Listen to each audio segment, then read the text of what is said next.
What's up, everyone? I am the Kaiju no Kami here from the Toku and Animation News Network, and today I'm going to be taking a look at Mill Creek's recent DVD release of Ultraman Cosmos. It was the 35th anniversary of Ultraman and Tsuburaya Productions wanted to do something grandiose. As such, they decided to helm a series that would span 65 episodes as opposed to the typical 50. This was a risky move because if the show had failed, they would have had a financial disaster on their hands. It also meant they had to be at the top of their A game when it came to writing because a show that would span 15 months would need to keep itself from getting stale, something that series tend to struggle with even at 50. The first thing Tsuburaya did to make it stand out from other series, especially the recent Tiga, Dyna, Gaia trilogy, was to make it a lighthearted one right from the start. The decision was made to have the objective of the government be to capture monsters instead of killing them. This was an interesting idea because the only crime giant monsters tend to make in an Ultra series is just being a giant monster. There have been many creatures killed just because of their size without a care for whether they were malicious or not. It added an interesting element into the mix, but the question is, would this premise be able to work in a series that's planned to be longer than normal? Watch, define. Oh, wait, I forgot something. Ultraman Cosmos suffered a major setback after production of the series had been completed. In the summer of 2002, the lead hero's actor, Taiyu Sugura, was taken in by police and questioned on the grounds of extortion and assault. This resulted in Ultraman Cosmos being taken off the air for 5 weeks, only for it to be moot as the charges against Sugura were dropped. When the show was returned to the air, episodes 50, 52, 54, 56, and 58 were skipped to keep up with the original broadcast schedule. Those episodes would not be seen until they were released in a DVD box set years later. And why were the even-numbered episodes skipped? I mean, I know why you would keep episode 59 since it starts off the final arc, but why the even numbers for all the other ones? The heroes. Musashi Haruno is the name of our lead hero who has joined forces with Ultraman Cosmos to protect monsters and humans alike from evil aliens. Musashi befriended Ultraman Cosmos back when he was a child, who inspired him to want to save the monsters of the world rather than destroy them. He joined with the Earth's Defense Force, known as SRC, in the hopes of bringing together various monsters to an island zoo of sorts where they would be protected. These actions are what put him on Aiza's radar, who recruited him to their team to keep them from killing the monsters, given they had been failing to capture them for quite some time. Kaijuの保護という合図の目的に共感してきました。今はそのあたりがうまくいってないようなんで。Cosmos just happened to return to Earth at this time thanks to an evil alien threat that was coming towards the planet. Together with Cosmos, Musashi protects the planet from the vile invaders while trying to save every single monster possible. They're not always successful, which often brings Musashi to tears. やはり怪獣の死因は改造された影響によるショック死です。 The majority of the time, the monsters are rescued and are taken to wannabe Jurassic Park.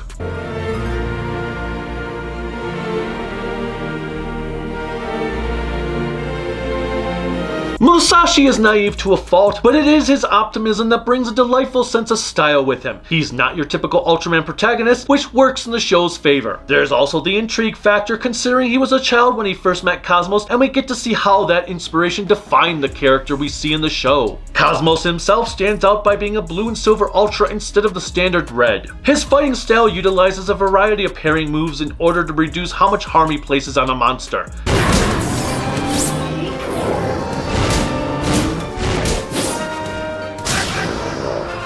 It's kind of neat compared to the typical wrestling movesets. He does have a couple of additional forms to take on more credible threats that cannot be dealt with peacefully, one of which I have nicknamed Pepsi form because it makes me think of an old school Pepsi can.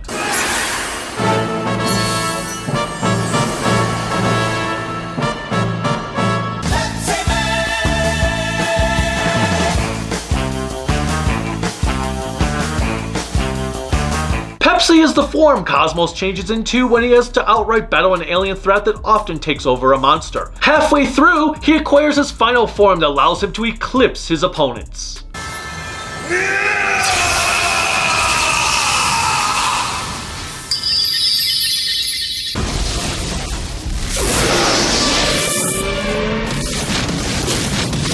One of the things I can give Cosmos credit for is that the show does a pretty stellar job of developing Musashi's cohorts. Team Ai's leader is Haru Mitsuhira, played by Daisuke Shima. 地球と人類の明日のために一生懸命戦ってくれた。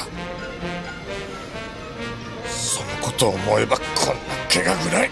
Hira is a strong commander who truly cares about his team and would rather put himself on the front lines if the mission would endanger them.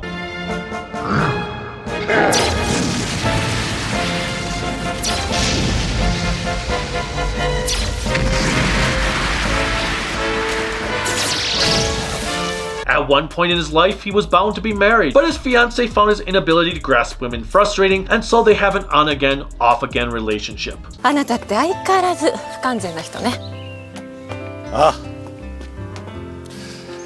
相変わらず君は完璧な女性だ。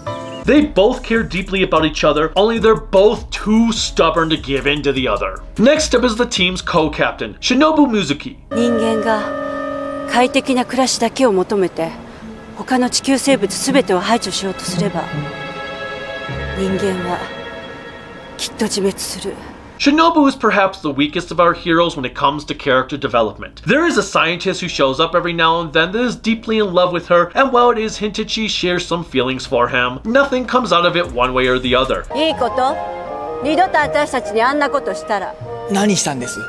まあお姫様たちに王子様のキスをちょっと。 もう絶対に口聞いてあげませんからね。 Thankfully, Kaori Sakagami was able to make up for her character's shortcomings with her acting capabilities. いつの時代だって恋をするって大変なことなの。人を愛するって簡単なことじゃないの。 Keisuke Fubuki is the team's ace pilot. He flew together with Shinobu when they were part of another defense force. Fubuki has an immense guilt complex because a third member of their team disappeared under mysterious circumstances when they came into contact with an unnatural tornado.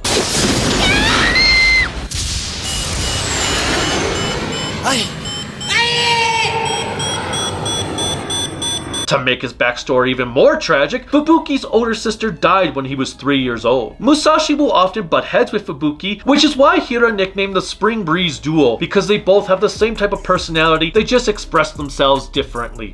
たとえ攻撃もやむを得ないような場合でもギリギリまで怪獣保護の立場で対処する。それがチームアイズです。 Fubuki acts more aggressive while hiding his emotions compared to Musashi's nonchalant attitude that everything is going to be just fine. Hidekazu Ichinose portrays this hothead who can also beat people in karate while asleep. 逆転の一発が決まって。一本それまで。なんと吹雪隊員途中から意識がなかったらしいのよ。 The resident science expert of the team is Koji Doigaki. いや僕はですね作戦の立案者としてですね。言い出せペガス。それが合図のルールだ。合図のルールって初めて聞きましたよそんなルール。ねえ。 Doigaki reminds me a lot of Hori from Tiga in both personality and that he has a love subplot revolving around a fellow scientist. Unlike the relationship between Hira and Sawaguchi, this one plays out with two lovers who are just nervous to ruin their friendship between one another. ありがとう、土井垣さん。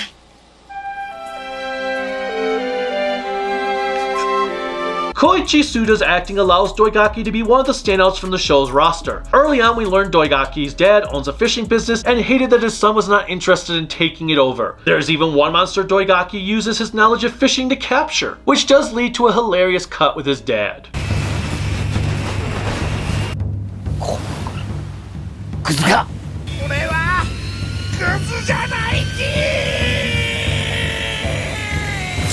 The youngest member of Ai's is Mayuki Suzuki's Ayano Morimoto. 綾乃、お前は美人だ。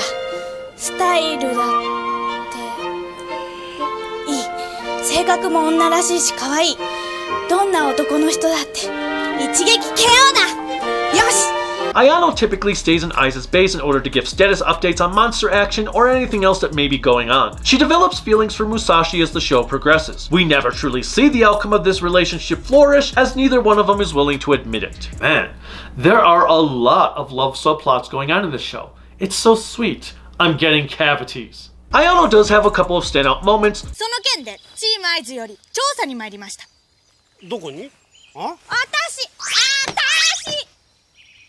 あ？ One where she got mad. もう全員そこへ乗れ。ちゃんに P に呼び捨てにいいですか？私は綾野隊員。皆さんと同じチームアイズの一員です。 And thinks a monster is a cat. 猫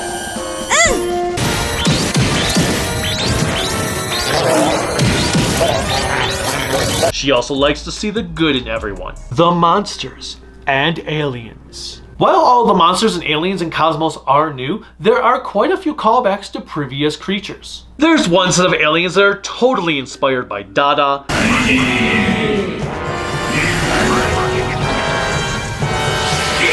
Pigmon-like creatures emerge.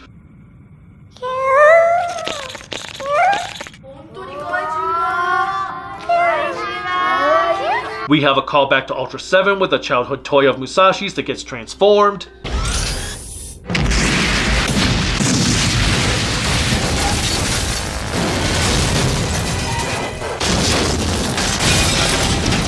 Thank God it's Sunday. Tomorrow, those cars would have been full of people. Among others, the design of the monster and aliens is one of the high points of this show, as the vast majority of them do look terrifying. You know, the way giant freaking monsters and aliens should look.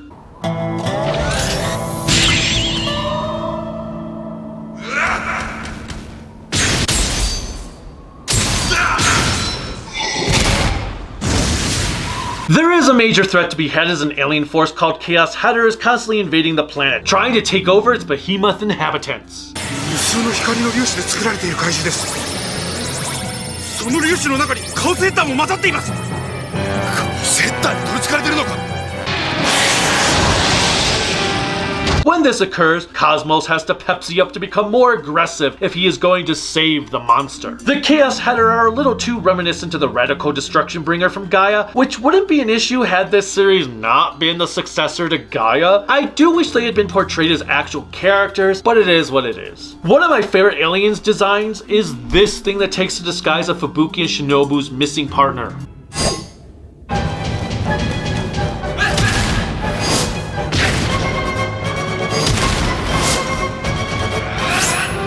There's an ancient statue creature that eats stress.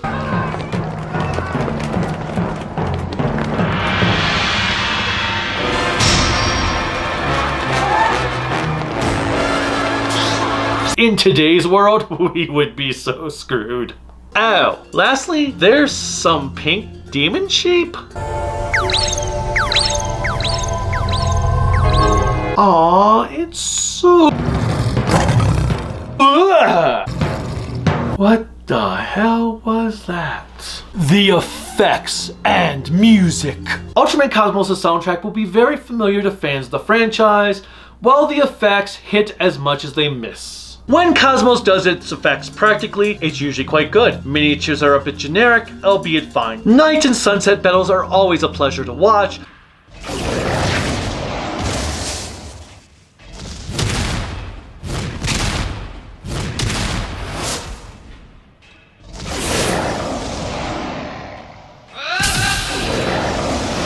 There are some good fights.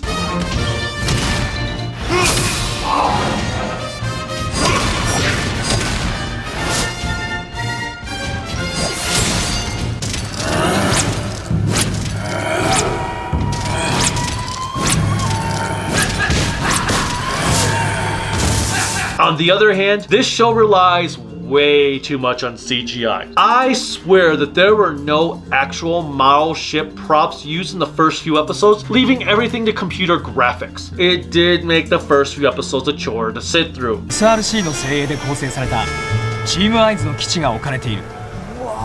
Granted, them also being slightly boring did not help matters. Chroma keyed effects could also be problematic. Sometimes the CGI just didn't look natural at all.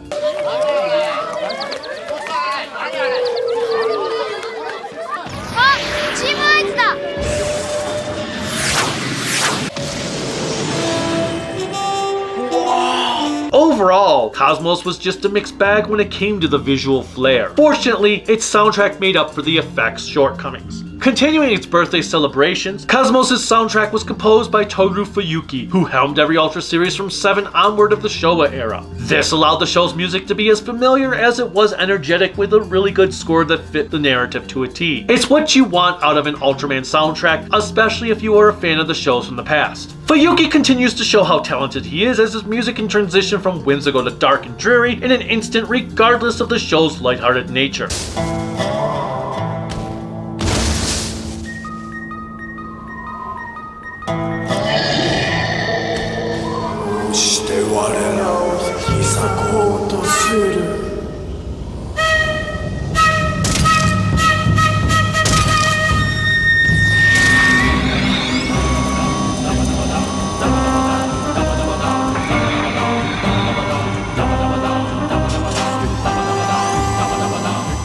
Project DMM performed the opening song and both closings, all of which are fine for what they are, though I will never consider them to be exceptional outside of the show. The opening is titled Spirit.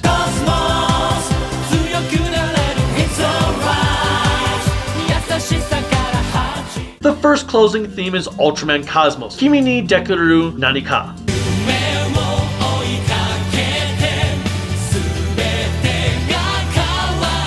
While the second is titled Kokoro no Kizuna.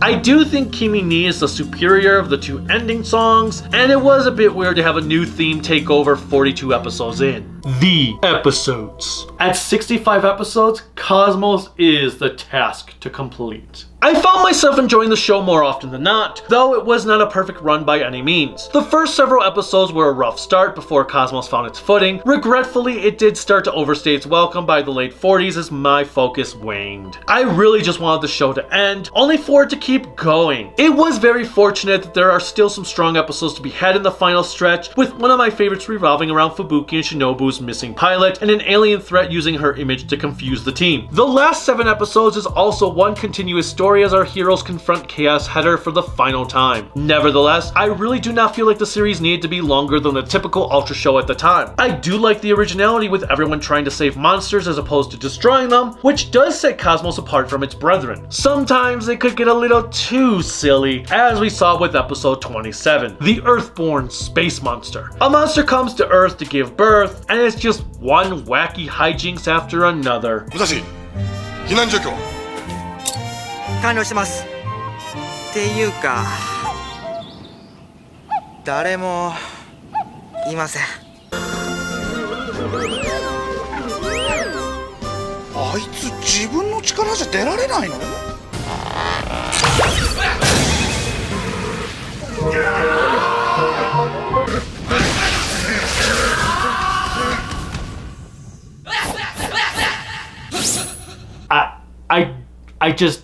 I just can't.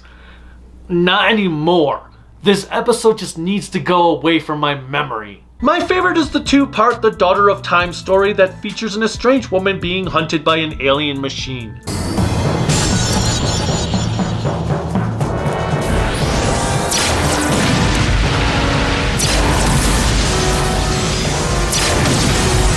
It turns out the woman died while on the job at a space station.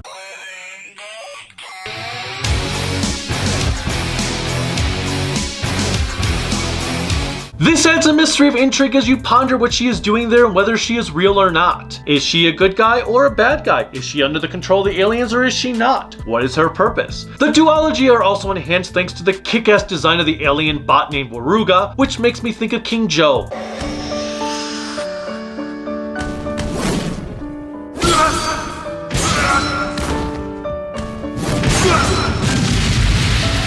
And of course, the music.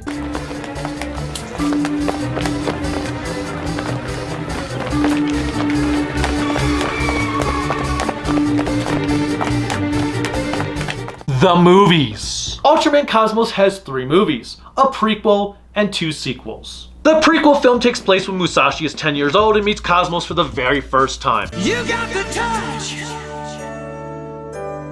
You got the power.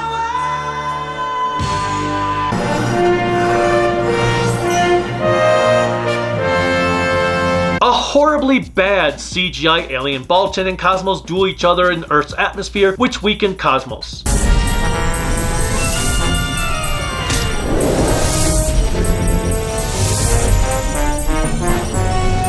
Musashi manages to heal him, forming a bond with him. In the meantime, the Baltan demands Earthlings let them inhabit the world, which they naturally do not react kindly to. The current I'm sorry. I just can't take them seriously. It looks like they should be riding bicycles, not fighting giant monsters.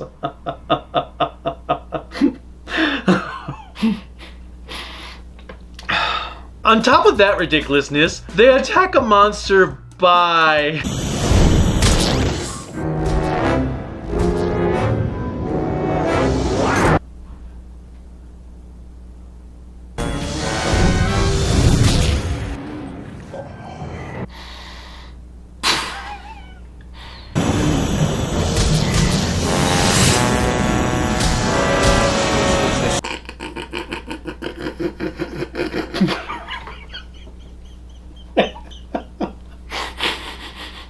So, anyway, everyone also breaks out into a song towards the end to stop the Baltan.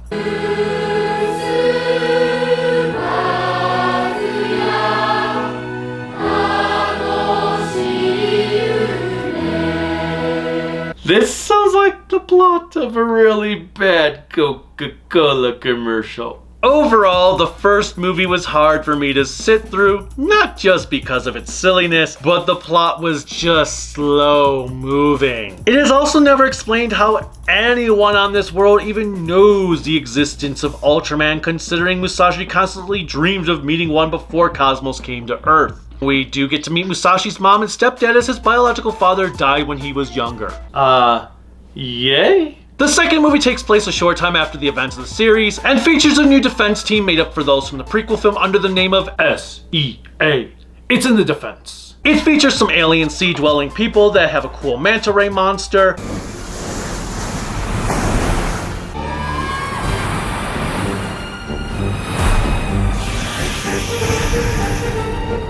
They are battling another invader who looks like the love child of Legion of Megaguirus. Another Ultraman named Justice appears out of the blue to help Cosmos.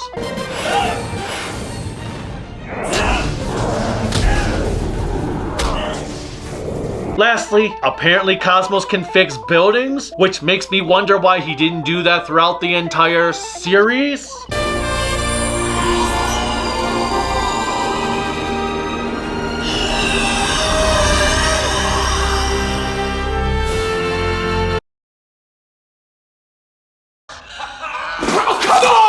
I can't say I found myself enticed by this film either. Lastly, we have Ultraman Cosmos versus Ultraman Justice. Justice has been charged with destroying the Earth and makes this announcement to the world. Naturally, the countries don't take kindly to this. We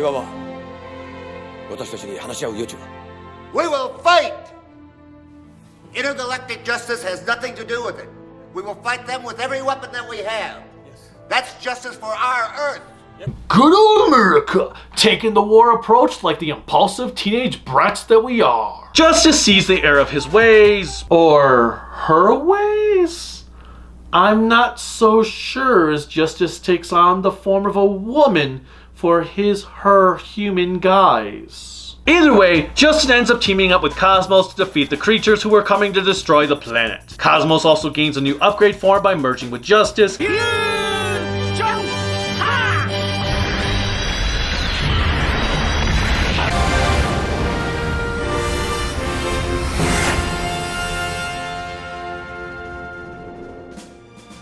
Like the previous two films, I can't say this one did anything for me, but this is the best of the three.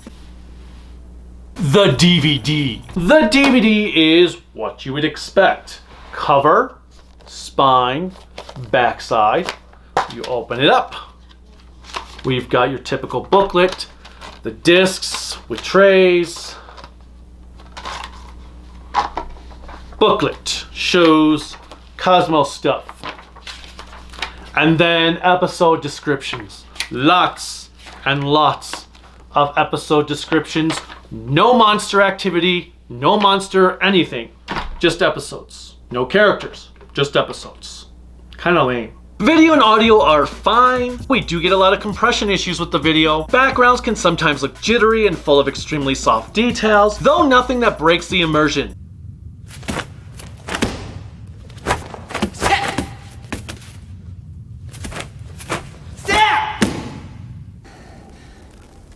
でも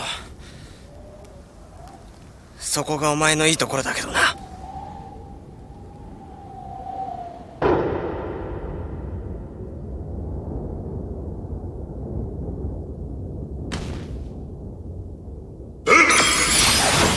On the other hand, the subtitles are atrocious. There were many episodes that featured questionable and confusing translations to the point where I pondered who the hell translated this show. 空の魔女の伝説を知ってるか？何ですかそれ？昔飛行機乗りは空には魔女がいると言って恐れていたらしい。キャップ、そろそろ防衛軍に行かないと。防衛軍へ？防衛軍にカオスヘッダー対策班ができたの。カオスヘッダーのデータはこっちの方がいろいろ持ってるから。ぜひ僕に教えを請いたいって言うんでね。大丈夫ですか？薬もらってきます。いや、最近は慢性的だ。ちょっとメディカル行ってくるわ。キャップもストレス制限かな。I'm going to guess it was the same if you watched on Crunchyroll, but since I did not watch the show there, I cannot say for sure. Sometimes I felt like I needed to pause the video just to decipher what was being said. The movies fare no better, at least the songs are subbed in those compared to the show.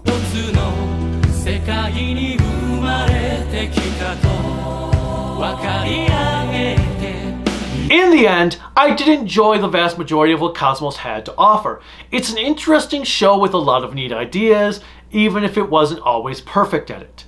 I am going to give Ultraman Cosmos a solid 4 out of 5 grown-ups in spandex. It's a little strenuous to get through thanks to its extra length compared to the other series. Nevertheless, I do think the entertainment factor overrides the aspect and highly recommend this to any Ultra fan.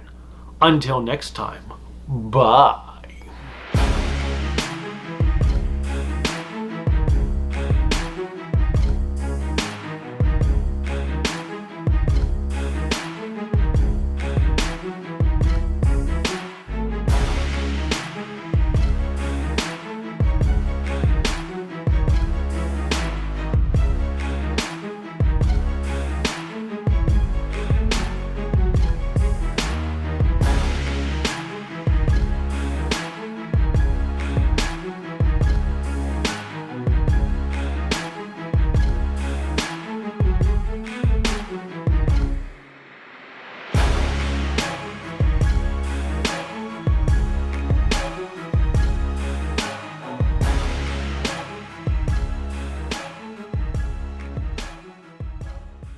I'm also so glad I got over my fear of Kappas. I know when I reviewed Ultra 7, I was still kind of scarred from Death Kappa, but now I think I can handle Kappa more.